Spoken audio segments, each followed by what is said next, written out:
Assalamu alaikum everybody, I hope you're all doing amazing inshallah. I'm back with another video, new angle unlocked. I feel like the lighting here is much better, so I feel like I'm gonna do all of my videos here from now on. Today I want to talk about the place of a Muslim person in the society, of a Muslim girl especially, and talking about how at the end of the day you do not have to fit in. Like in my last video I spoke about the experience being the religious friend and how that has affected me as a person. But to be honest, like, yes, it's a struggle to be perceived the way that you are when you are openly religious and maybe in the Western world openly Muslim and present yourself as such. Of course, there are challenges with it, but at the end of the day, I accept the challenges and I accept the judgment and I accept everything that comes with it, because there are priorities in this world and it's okay to be perceived a certain way and it's okay to not fit in. Genuinely, there's nothing more important than your deen and your relationship with Allah subhanahu wa ta'ala. Because today I see a lot of young girls falling into the norms of society and losing their deen, losing that connection openly with Allah subhanahu wa ta'ala, because they want to fit in and because they want to have a certain social circle. And am I gonna sit here and say that I have never fallen into that? Of course not, and I will never claim that. But I'm just trying to help others feel seen and understood and maybe come out of that trance. I don't know, you're kind of in a trance and you're like not aware of how much you're growing apart from your religion, because you're surrounded with people whose goals do not align with the ones that a religious person's goal should look like. Your priority should not be whether or not you're invited to a certain function and whether or not this and that person did this or that. And your priority should always be, have I prayed on time? Have I pleased Allah? Have I done anything that Allah does not like? Of course, you can care about certain things, but those things can never take the place of the priorities you have set for yourself and your deen. You know what I mean? So nothing should go above that. You should not care more about certain things of this dunya more than you care about your deen. Let it be anything. You cannot care more about it. Genuinely, nothing in this world should go above your relationship with Allah subhanahu wa ta'ala. And what I see today a lot is people thinking they're doing enough and they're doing more than enough. I pray so I can do this and that. I do this so I can do this and that. I fast in Ramadan so it's okay for me to go to this party and meet up with this person and blah blah blah. In this world, you can never do enough. What I mean by that is that you should always seek more. You should always seek more ibadah, more acts of worship, yani. So never put in your mind, I have done enough. You have never done enough. There's a saying that even if you are the most religious person on earth, you do everything. You fast every day, you pray all 5 prayers every single day in the mosque, etc., etc. You can do all of those things, and if we talk literally, you cannot even achieve and repay Allah for your left eye. Like, that's how much Allah has given us. So if we get to paradise, inshallah, we only get to it by the mercy of Allah subhanahu wa ta'ala.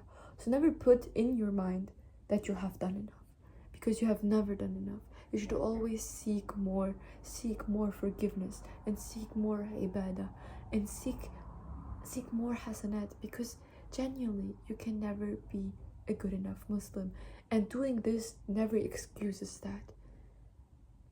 And people tend to also forget that to be a good Muslim, and to be a good servant of Allah subhanahu wa ta'ala, you shouldn't not only do things, you should also not do things, because it's easier to do a certain act of worship than to avoid a thing that everyone else around you is doing.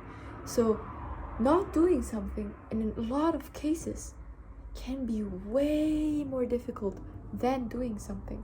So avoiding haram things is also an act of worship, because you're doing things for the sake of Allah subhanahu wa ta'ala. I will not do this and that because Allah doesn't like it, and because Allah has forbidden us from it for a certain reason. Never put in your mind that you have done enough, because that is the absolute worst mindset one can have. Or what I see a lot is people being like, yeah, I hope, like, can you pray for me? I hope Allah guides me and I do this and that. Habibti, I cannot pray for you if you do not even pray for yourself. You want me to pray for you, to pray that you pray all of your 5 prayers regularly.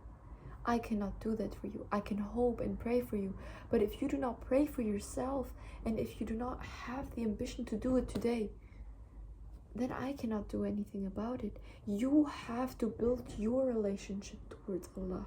You have to take that step, because you take one step towards Allah, He takes so many more towards you. So genuinely, never pull yourself away from Allah subhanahu wa ta'ala, because all good things in life come from Allah. So this is why I'm telling you to set your priorities straight. Who cares if this and that person looked at you this and that way?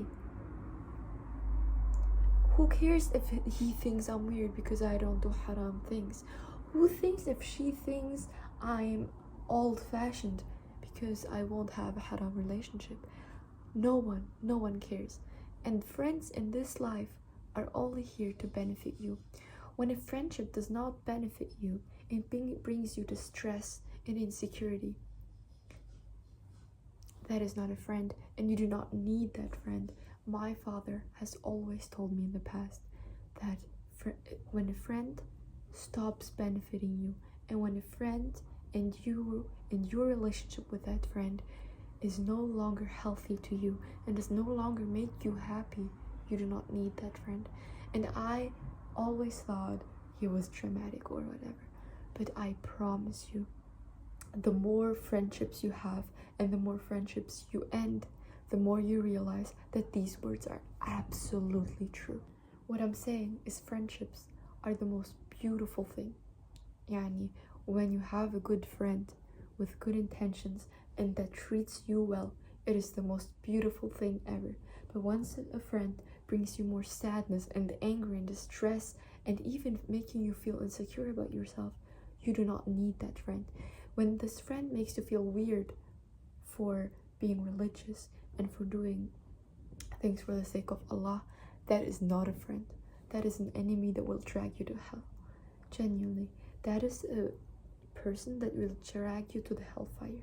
So when a person does not make you feel accomplished and does not make you feel complete, that is not a friend. That is an enemy of your heart. I have had so many people treating me badly and making me feel weird for being the way that I am and being religious, and making me feel as less and inferior to them because they're so cool and doing this and that, and I don't do that because I'm so old-fashioned. And those were never my friends, and you realize it with time because they hold a grudge against you. And whenever there's a complicated path, obstacle in your relationship as friends and stuff, they use it against you and they pop off on you and they push you aside. And when a friend does that to you, that's absolutely not a friend. And you should never let anyone treat you that way, because your place in society should not matter at all. you do not need to care whether someone thinks you're weird, or someone thinks that, I don't know, what's more there to be weird or rude or a bad person, because they assume things about you from the way you present yourself. Those are bad people, and you deserve better. And I'm talking about the people that judge you off of things they don't know, because when you know that you do things for the sake of Allah, and that they have you they misunderstand your actions to bring themselves up because of whatever reason, you don't need to surround yourself with that person, because you're better than that person and you deserve more.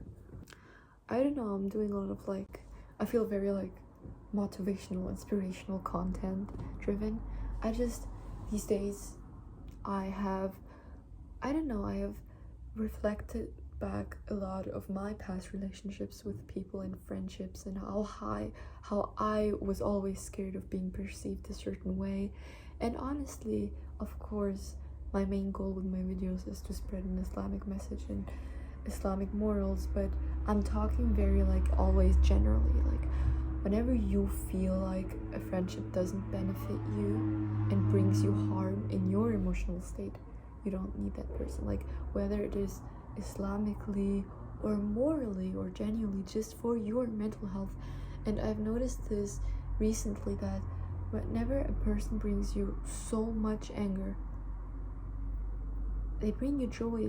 Of course there's the good sides, but when the bad sides are so present and sometimes even overpower the good sides, then that is not your friend, and you do not need to downplay your feelings and how you feel about things to make them happy and maintain a relationship that is not good for you. I just want to put that out there, that how people perceive you is so unimportant, because Allah sees you and Allah sees your intentions, so everything else is so unimportant. I cannot say enough how unimportant it is, really. That's it from me, guys. Today I feel very zen and calm, and very nothing to do with the video, but when I talk more calmly and have my thoughts gathered better, it's way easier for me to speak. Because I notice in videos and past videos, when I rewatch my videos, I see that I never find the right words to speak, because I'm always so pressed by time and nervous in front of the camera that I don't find the right words, so I rewatch my videos and I notice that my English is very poorly with poor vocabulary, because I just don't find the right words under pressure. So I'm trying to be a lot more calm in my videos, so I do find the right words without pressure. It's starting again. Well, anyways, I hope you have a good evening, night, morning, whatever.